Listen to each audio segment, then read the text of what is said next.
Hey guys, what's up? It's Matthew Burns, and today I wanted to show you this project that I made for a class while I was in college. Sorry, I've been gone for 4.5 years, by the way. I haven't really posted anything significant since then. I'm not going to be doing a tutorial on this since it was a class project and it's already finished. And honestly, the printed circuit board was made in such a rush that I used auto route, even for the power traces. So, it's shoddy, but it works fine.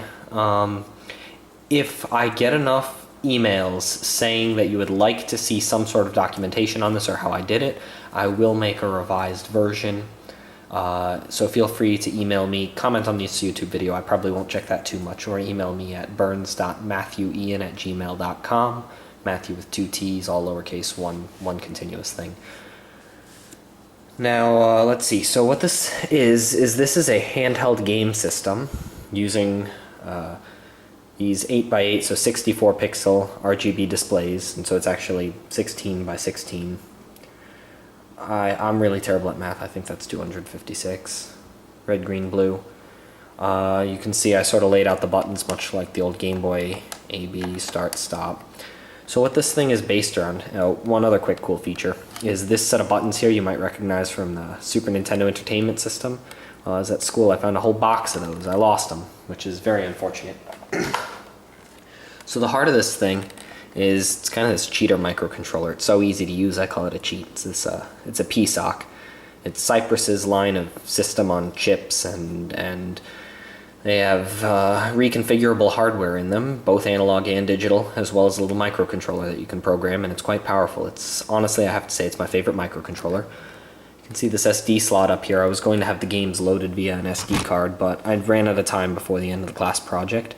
The buttons are handled by something that is very similar to an 8051. It's a little 2051, which is like an 8051 but flashable. To handle the inputs and outputs for all of these LEDs, I use Intel's 8255 port expanders, and then I just have some other logic on this board. So that's basically the gist of how it operates. It runs on a 9-volt battery, and it draws so much power it probably has like a 20-minute lifetime. The speaker is interesting.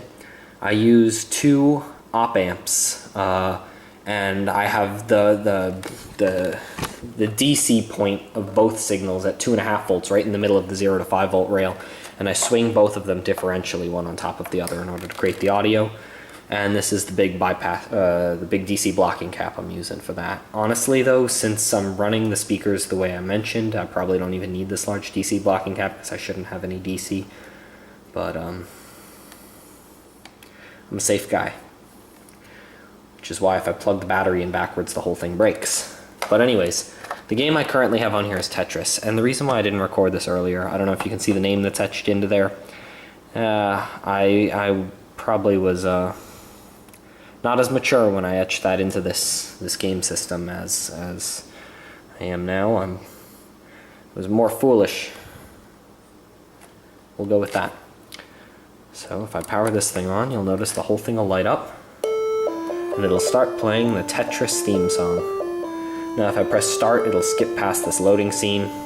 I don't want to play this too long because I'm in an apartment and it's 9:40 p.m. and I don't want my neighbors to be mad. So I hit start, skip past that, and the game begins. So the blocks are, there's some pseudo-random pattern, but that pattern is seeded with the die temperature, the last byte of the die temperature measured from the PSOC. So it is as close to random as I am ever going to get on a microcontroller. Unless I measure some other weird property. And you can see there's a bar on the right-hand side of this gameplay screen. Every time you get some number, I can't remember how I programmed it, it might be 10. Every time you get some number of lines deleted like that, that'll go up. And let's see if I can get that to happen once before I turn this off. If you get that red bar on the left-hand side, which right now is just a red dot all the way to the top, you win the game, and a green smiley face appears. I have never won this game in my life, so I am probably going to lose this game for you, just to demonstrate the core features. I know being able to rotate the block after it's in position before it freezes is key gameplay, but I was in a rush to get this done. So I do not have that feature, and I am very sorry.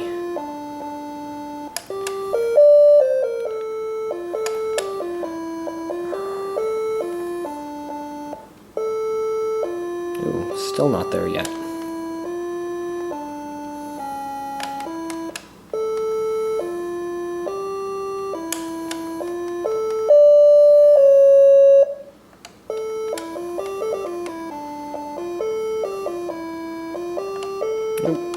Where's this gonna go?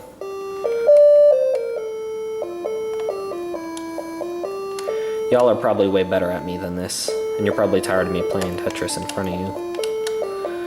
But I promise I'll be done shortly. I'm gonna enjoy myself sometimes.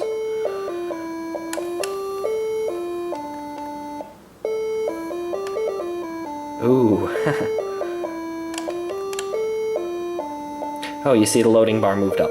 So it might be like 10 or 16 or just some number of lines broken until you get the next level.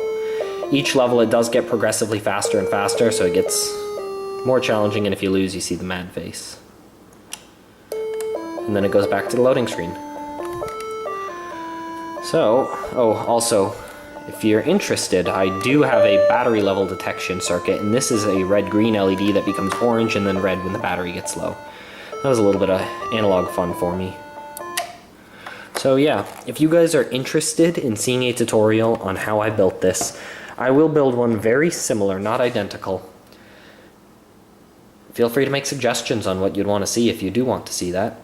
So just let me know again at burns.matthewian@gmail.com. Thanks for watching, and I hope you guys enjoyed this brief video.